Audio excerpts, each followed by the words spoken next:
Physics professor Jason Desson's morning begins as usual. An alarm clock rings, he checks his high school son Charlie's homework, and makes coffee for his beloved wife Daniela.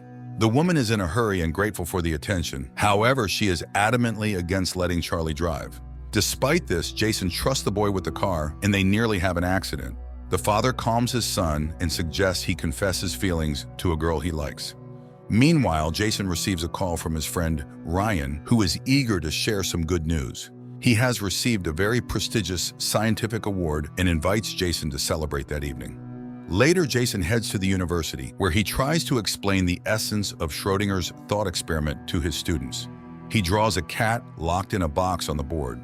Inside the box, there's also a vial of poison, a radioactive atom, and a Geiger counter. If the atom does not decay, the cat survives. But if it does, the Geiger counter will detect radiation, the vial will break, and the cat will die. All this illustrates the Copenhagen interpretation of quantum mechanics, which posits that until the box is opened, the atom is in a state of superposition, undetermined. The lecture is interrupted by a phone call, and Jason watches as the students hurriedly leave without hearing that the cat is simultaneously alive and dead. Later, Jason enters a dark room, records the day's events in his notebook, and injects himself with dark matter. The scene shifts to the family kitchen, where Jason and Daniela are preparing dinner. Charlie teases his parents for kissing too often. Then messages from Ryan, who has been waiting at the bar for a while, arrive. Daniela insists that her husband should go meet his best friend. Jason relents and heads to the bar. Ryan is delighted by his arrival and orders Daniela's favorite drink, which the bartender notes is the last bottle. Ryan introduces his colleagues to Jason and unexpectedly offers him a position in his new consciousness research lab. There's one catch: the Center for Neuropsychology will be in San Francisco, and Jason is unsure if his family will want to move from Chicago. He promises to think about it and heads home, but on a dark street, he is suddenly stopped by an armed man in a mask. Jason is ready to hand over everything valuable he has, but the robber seems interested in something else. He puts Jason in the car, calling him by name, and orders him to comply. Along the way, the robber unlocks his phone, knowing the password, and asks questions about Ryan. Soon they arrive at a deserted building where the robber orders Jason to undress. He complies, but still decides to attack the assailant. However, he receives a heavy blow to the head and immediately feels an injection in his neck. The robber tells him to put on different clothes and warns that Jason is being given a new opportunity. He should remember this thought because now he will have everything he ever dreamed of, and he's doing this for both of them. When Jason asks who the robber is, he's told it's better not to know. Jason's consciousness fades. He regains consciousness in a hospital ward. He is examined and sent to a shower stall. Eventually, Jason comes to his senses in an unfamiliar bedroom. He tries to leave, but the doors are locked. Suddenly, a woman he doesn't recognize enters, behaves as if she knows him well, and introduces herself as Amanda. She informs him that his body is clean and he is no longer in quarantine. Jason doesn't understand what is happening, but no one answers his questions. The second person Jason sees is Leighton, with whom he once worked a long time ago. Leighton congratulates him on his triumph and calls him the chief scientific officer. Then, the blinds open and numerous colleagues applaud Jason, welcoming back the only one who returned. He has been absent for 14 months and 10 days, and they all want to hear about his journey. Confused, Jason begins to talk about the meeting at the bar and the strange robber, but his patience runs out because he doesn't know the people around him and doesn't understand what's happening here.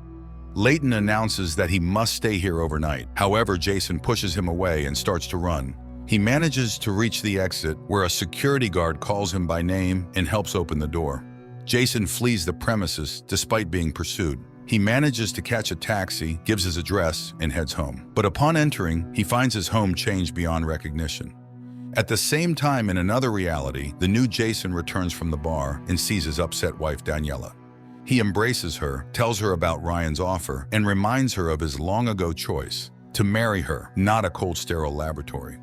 The wife thaws and kisses her husband, unaware that this man is actually not her Jason. In another world, the first Jason meets Amanda in his home instead of his wife and son, who says they live there together. Jason does not believe this and begins to look for traces of his son, but Charlie's room looks completely different. Now it is Jason's own office, filled with awards for outstanding achievements and discoveries he has received over the years. He tries to call his wife Daniela, but the number is unavailable. Jason roams around the house trying to understand what is really happening. Meanwhile, Amanda makes a phone call, asking to handle the matter herself. But Jason sees a car with security arriving at the house and flees. In another reality, Daniela leads her husband into the bedroom and notices a wound on his arm. However, he assures her that she would not believe the truth and kisses her. Meanwhile, Jason 1 rushes to the bar he was at the night before, but the bartender refuses to recognize him, although the man calls him by name and reminds him of his favorite drink. Jason insists, but the bartender kicks him out, advising him to check his head. Then Jason goes to the hospital, where he undergoes a brain tomogram and is given sedatives. He constantly remembers Daniela and tries to find his wedding ring. At the same time, Jason 2 wakes up next to Daniela, kisses his wife, and surveys the kitchen, trying to find coffee. Simultaneously, the first Jason comes to and sees a doctor in front of him who tells him about the results of his tests. The fact is that an unknown psychoactive substance has been found in his blood, but according to all other indicators, he is completely healthy. At his request, they tried to find his family, but there is no one in Chicago with such names. The doctors also checked his file. The woman lists his achievements in science, which Jason himself does not remember, and she informs him that he had been missing for more than a year, and they would like to know where he was. Jason 1 himself checks his information and still finds Daniela, but under her maiden name. In this world, she continues to pursue painting, and her exhibition is supposed to open just today. At this time, Amanda, Leighton, and a security officer discuss the situation. The woman suggests calling the police. However, Leighton opposes the idea and the security officer suggests checking the hospital. Meanwhile, at the hospital, Jason steals a white coat and walks out into the hall where he sees the familiar security officer.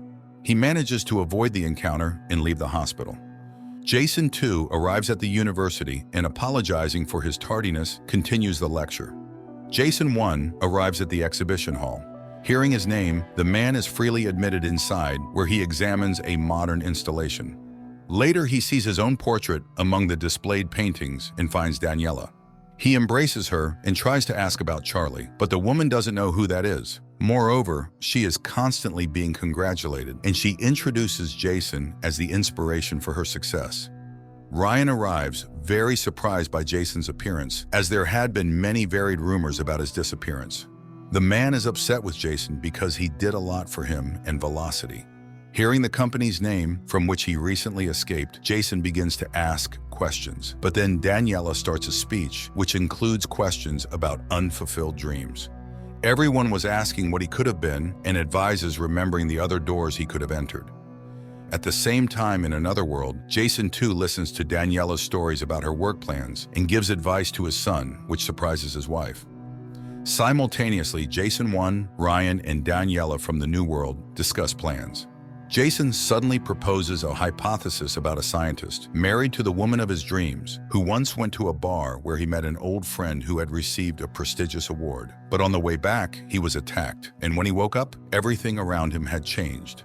A brain check revealed no abnormalities. Only an unknown substance was found in his body.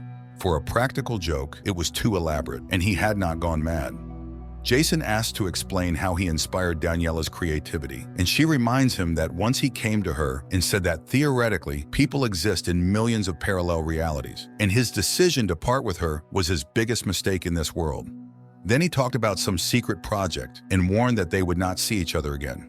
Then Jason starts to describe their life together with their son, causing Ryan's anger and Daniela's tears.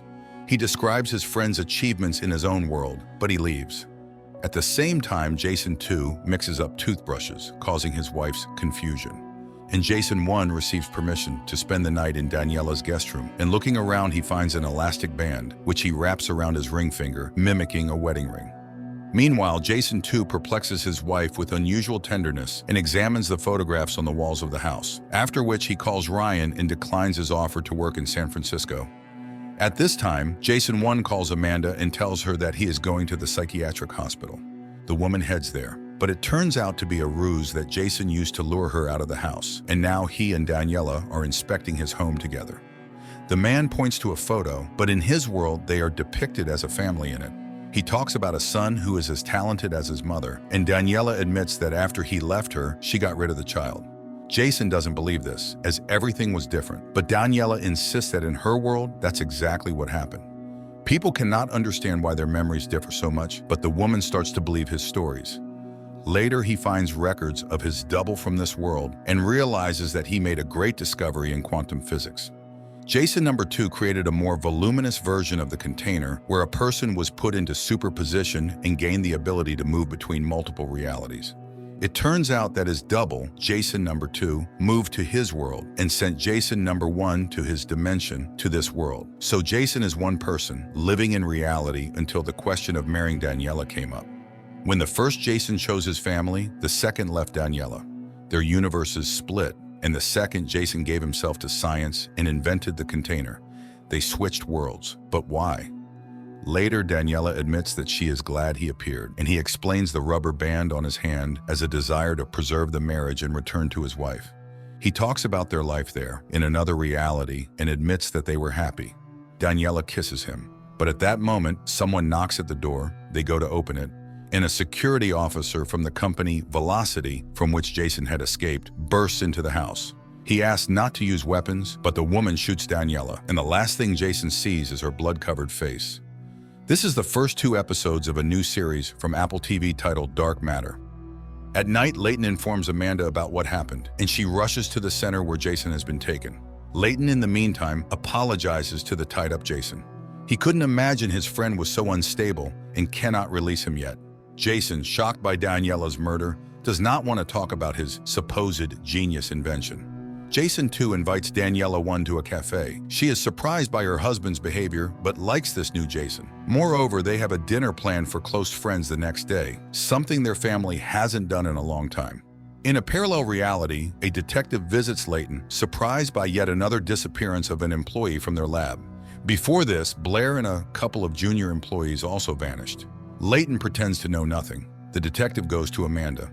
Later, Amanda expresses her displeasure. She is very upset with Don's behavior, while the boss reminds her of the millions spent. If everything comes out, the project will be shut down. They don't understand what happened to Jason, who decides to play along with the colleagues and asks for help in remembering everything. Leighton takes him to a hangar where a huge metal box stands. Jason recalls trying to create a small Schrodinger's box once, but Leighton convinces him that he managed to make a huge box that can easily fit several people. Only Jason knows how it works. The man steps inside, but there are no panels or screens. Recording devices don't work either. Jason is told about the missing people and then shown footage of him emerging from the box. Jason, too, takes Charlie to a store, buys him an expensive skateboard, surprising his son with generosity, and then questions him about the family friends coming to dinner tomorrow.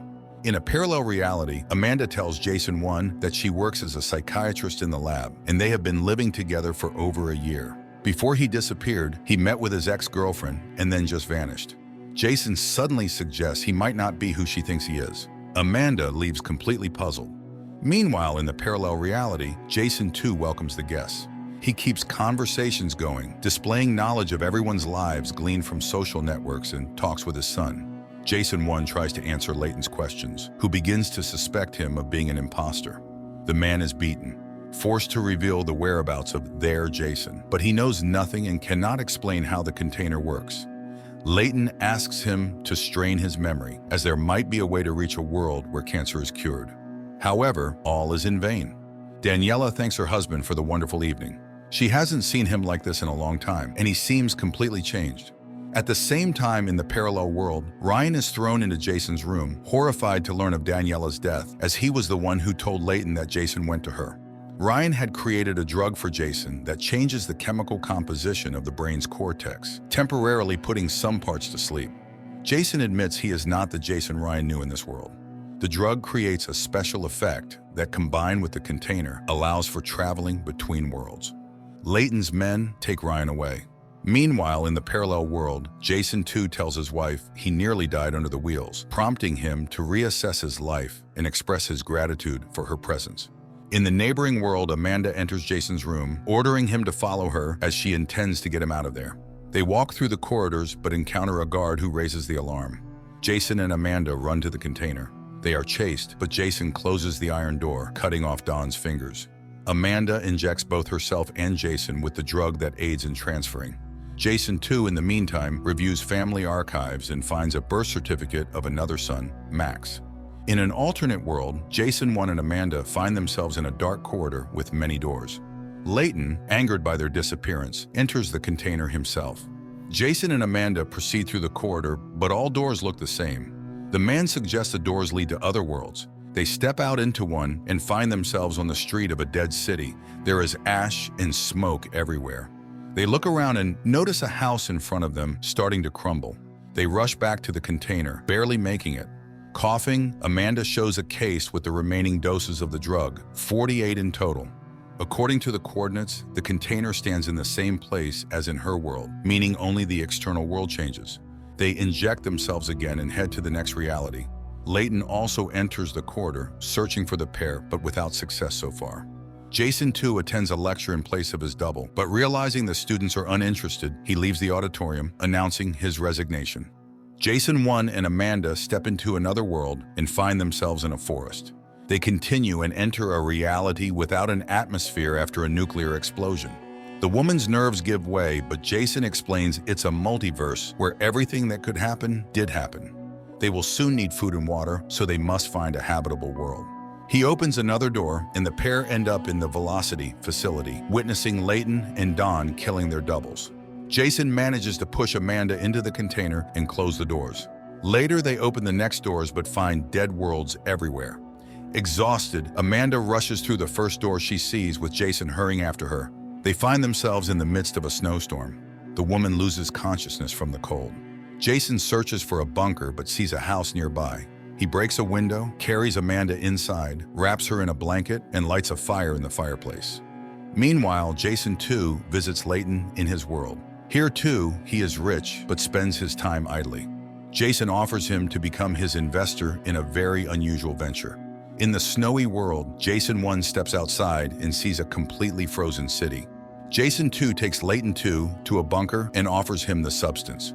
Jason 1 returns to the house, finds a family photograph of the owners, and remembers his own family. His wife pulls out a photo of their second son, who is no longer there. Amanda, warming up, learns that the container is buried in snow and finding it is impossible. She recalls being stuck in a snowstorm. Jason suddenly realizes this might have triggered their arrival in the frozen world. Perhaps they can choose where to move. Jason 2 shows Leighton 2 the container and promises to show him the path not taken. Instantly, the corridor with doors appears before them. Amanda and Jason, armed with probes, begin searching for the container in the snowdrifts. Suddenly, Amanda realizes that the compass always points in the same direction, indicating the container's approximate location. They head that way and soon find the box. In the neighboring universe, Daniela and Charlie walk to the memorial tree. Simultaneously, Jason starts telling Amanda about his second son. Daniela recounts the same story to Charlie. Once, Jason and Daniela were thrilled to learn they were expecting twins, but Max had a weak heart and died. They planted a tree, mixing their son's ashes with the soil. Every birthday, they sit under it and remember the boy. Leighton, too, meanwhile, is delighted by what he sees. Jason tells him about his life in the world where Leighton was his research partner. The tycoon agrees to fund his work. Jason 1 narrates his abduction to Amanda. He doesn't understand why his double went to such lengths. After questioning him about his life, Amanda suggests that the double simply wanted to fix Jason 1's life, making him happy while also taking what he himself lacked, a family. Daniela and Charlie discuss their father's strange behavior, but then Jason 2 arrives, congratulates his son on his birthday, and gives him car keys. To his stunned wife, he confesses he quit his job but assures her not to worry about money as he has returned to science and already found a sponsor. She can pursue her passion for painting. Jason 1 and Amanda experiment in front of the next door. Jason tries to set a mood, outlining the conditions for the next world. Everything should be peaceful and beautiful, but opening the door, the pair end up in water. The city is flooded. With great difficulty, they close the container door. Amanda asks him to analyze his feelings, and Jason thinks he understands the mistake, but the woman is convinced that lying won't work here.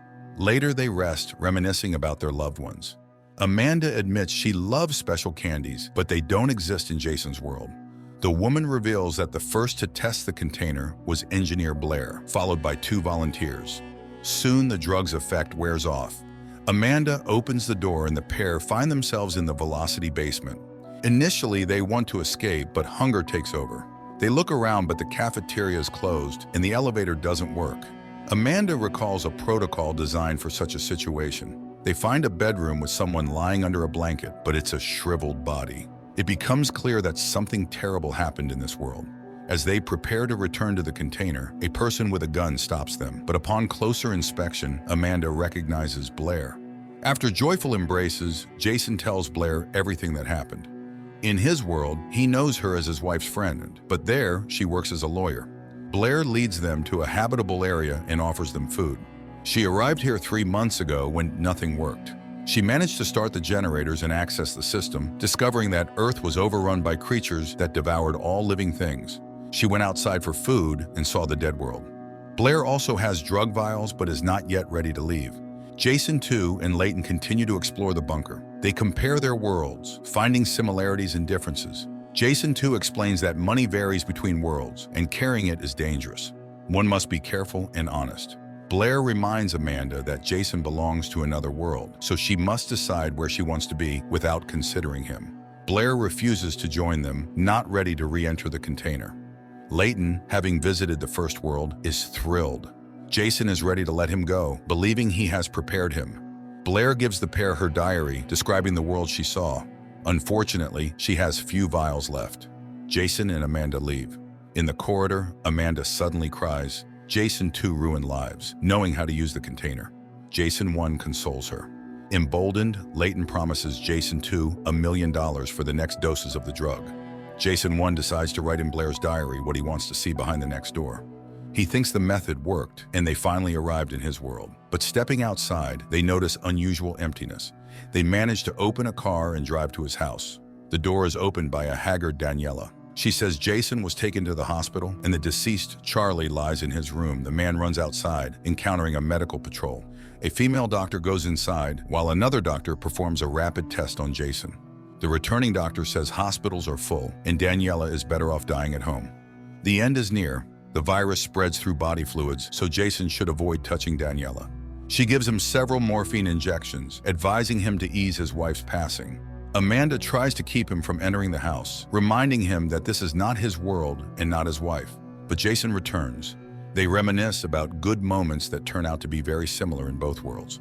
Then the woman takes the syringe. Jason and Amanda return to the container. The woman reminds him that they were talking about Jason's mother's illness. That's why they ended up in a world dying from a pandemic.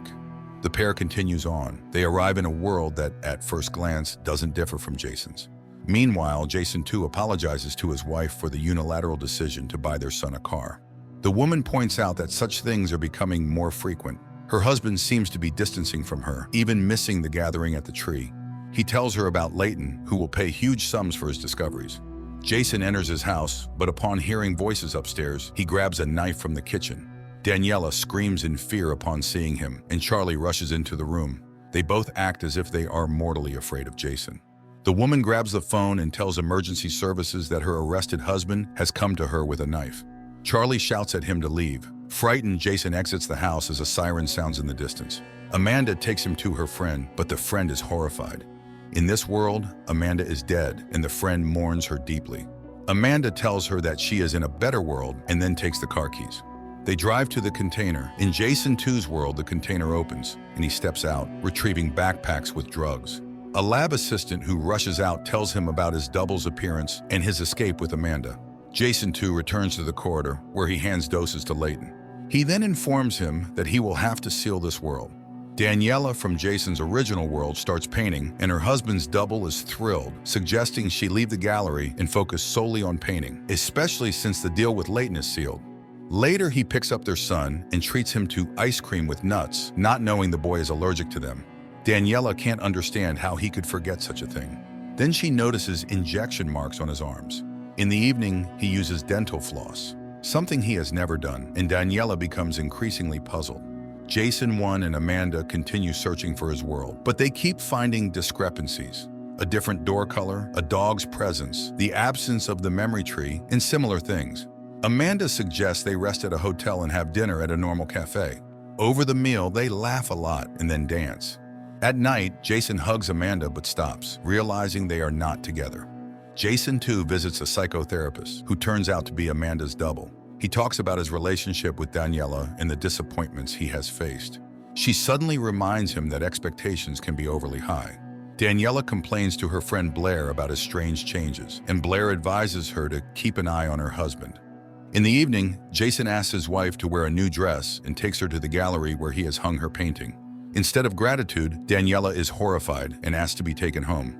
She is very angry about his unilateral action, which she feels has humiliated her. Jason admits he never really knew her and is trying to make her happy against her wishes. Leaving his wife at home, he drives away, unaware that she is following him. Soon, they arrive at a warehouse where Daniela sees a locker her husband uses. Waiting for him to leave, she takes out a couple of vials lying on the floor. Later, she gives one to Ryan, asking him to analyze the drug. Meanwhile, Jason 1 finds the Daniela of this world. She also runs a gallery but doesn't recognize him during their conversation. Amanda also finds her double, but here the woman is married and has a son. At night, Jason goes to his house and watches his wife embrace his copy. Amanda, in the meantime, describes her ideal world.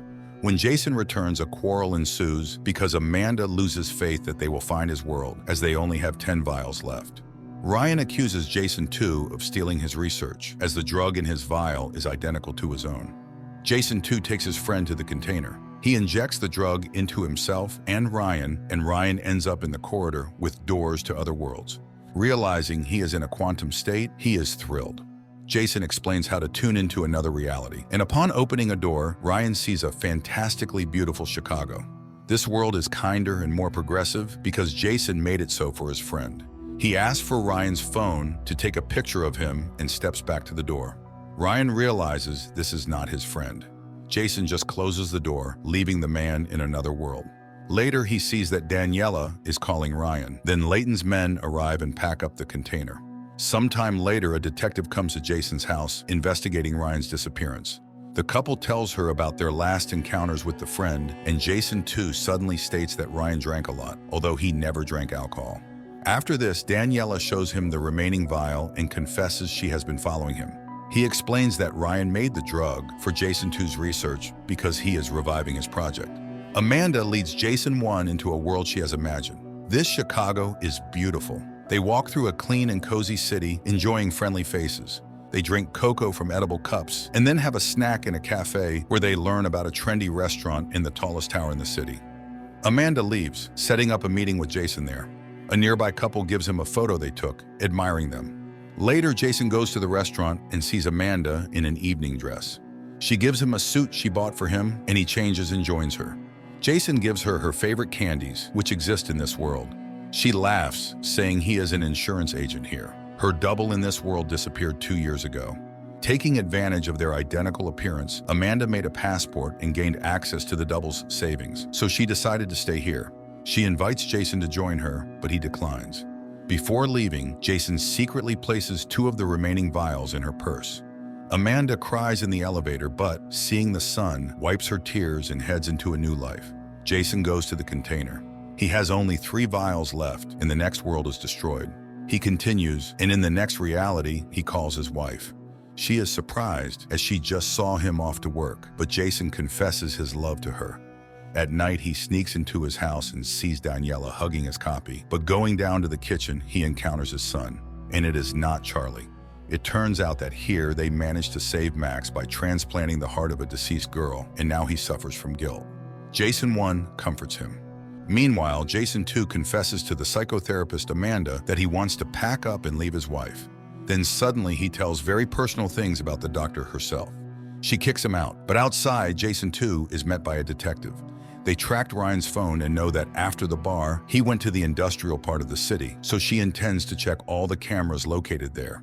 Jason 2 goes to the container and breaks the formwork. He finds Ryan's double in the first world, where he works as a simple mechanic, gets him drunk, brings him to his world, cleans him up, and puts him to sleep in Ryan's bed. Jason 1 takes out the last vial and writes in Blair's diary his memories of the first meeting with Daniela. He saw the living Max and even thought of treating his double in that world as he had been treated. But he realized he only wants his family, his home, and his life. Jason 1 opens the door and finally arrives in his world.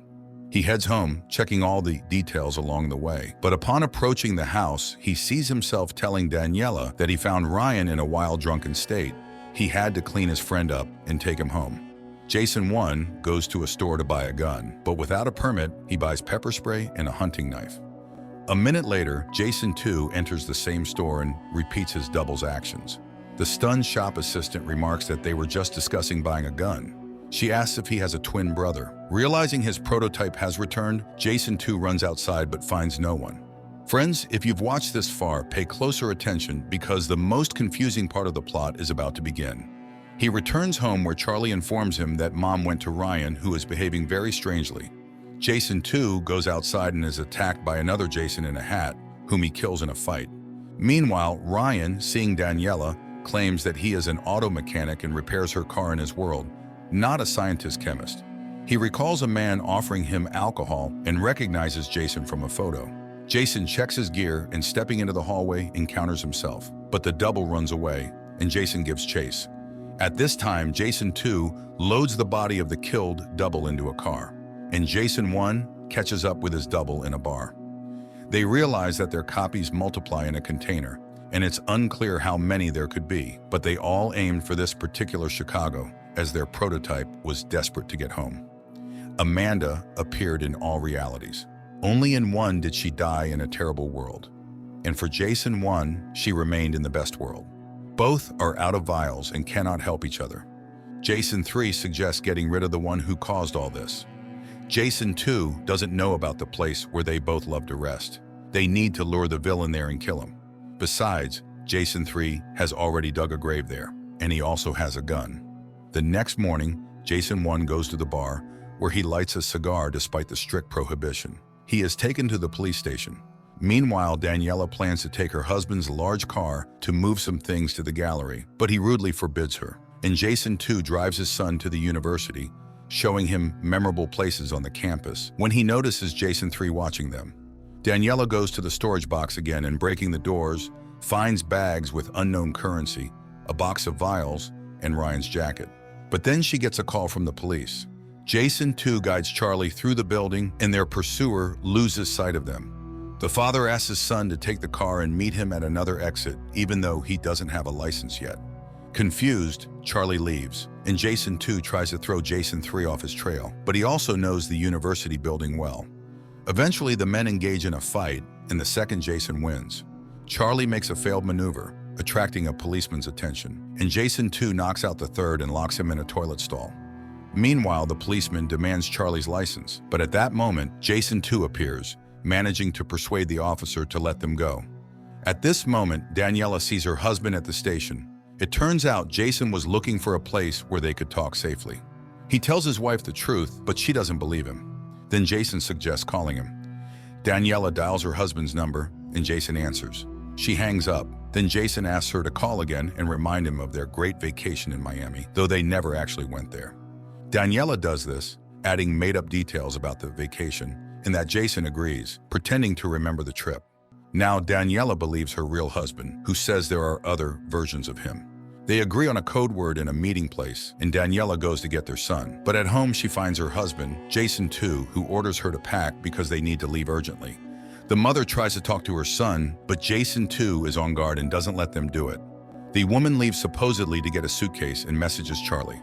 The boy leaves first, and Daniela lures her husband into the basement and pushes him down the stairs. They drive away, but another car with yet another Jason behind the wheel cuts them off. Daniela realizes this is another version of her husband. At this moment, they are rammed by a car driven by yet another Jason. Daniela and Charlie flee. Soon they reach the place where Jason 1 is waiting for them. He says the code word and hugs his son. Meanwhile, Jason's family leaves the city. Suddenly, Daniela and Charlie start receiving messages from numerous other Jasons, assuring them that only they can protect them. The woman turns off the gadgets. Her husband can't choose a place where they can hide, as the other Jasons might also guess where to look for them. Then Charlie takes over and shows the way to a friend's vacant house. Charlie is puzzled by the number of fathers, as, theoretically, they all are his father in some way. Jason suggests they sleep first and then make decisions. Daniela sympathizes with his adventures, but those other Jasons are suffering too. The woman goes to bed, while Jason checks his email and suddenly sees an entire chat of 44 Jasons arguing over who gets Daniela and Charlie. In the morning, Jason finds his wife on the beach. She admits that at first, she liked the new Jason, but gradually she realized he wasn't the one she loved. Her husband tells her he sometimes thought about a new life. Apparently, Jason 2 also thought about this, so he moved to their world. He recalls Daniela number 2, who became an artist, lived in a luxurious apartment, and had lots of friends. Jason 3 also studies the chat, trying to figure out where his double went. Suddenly, he gets a message from Blair asking to return the car. He realizes Daniela borrowed a car from a friend and asks her to come urgently. At this time, Jason tells his wife about the chat and one of them suggesting to raffle her and Charlie in a lottery. Jason too questions the third about what happened to him in other worlds. He tells about the death of Daniela and Ryan and the suffering of Amanda, who loved that Jason very much. In the reality of the third Jason, she died in the forest, impaled by a giant tree branch. Jason too begins to understand the horror of his actions as he hoped to make his double happy with a new life. Meanwhile, Charlie prepares breakfast and tells Jason the latest news from their life, deciding where to go next. At this time, Blair arrives at their house and finds Jason 3 tied up in a closet. The third attacks her and demands to track her car, but Blair manages to neutralize him and demands to tell her the truth about the ongoing madness. Jason tells his wife and son about other realities. They are amazed that their doubles live in a few microns away, unseen by them. Jason admits that there was one world where he almost stayed, but couldn't imagine life without his family. Later, Daniela reads his chat. They spend the night together, reminiscing about their first meeting. She admits she made a choice and informed the other Jasons. But later, Jason suddenly sees a shadow outside the window, and going outside, finds an injured double, who says he was hit by one of them. There are many of them here, and it won't end just like that. Gunshots are heard in the dark, and Jason asks his wife to run to their son, but then another armed double calls out to him, demanding his clothes and the code word. Jason 1 charges at him. A fight ensues, but a shot rings out, and the double falls. It turns out to be Jason 2, who realized his guilt. He asks for their forgiveness, gives them car keys, and asks them to leave. The family drives into the night, while the second Jason shoots back at the other doubles, giving them a chance to escape. Here they find a suitcase with a device for traveling between worlds in the car and a phone with a recorded message, in which Jason 2 admits that he entered the container full of regret about the world where the family he didn't create lived. And now he offers to find them a new home in another world. The family heads to the container, where they are met by dozens of Jason doubles who understood that the woman made a choice and came to say goodbye. The family walks into the container through the line of Jasons. There, they trust Charlie to choose a new world where they will all be happy. Charlie opens the door and steps into another reality, followed by his parents. This concludes the first season.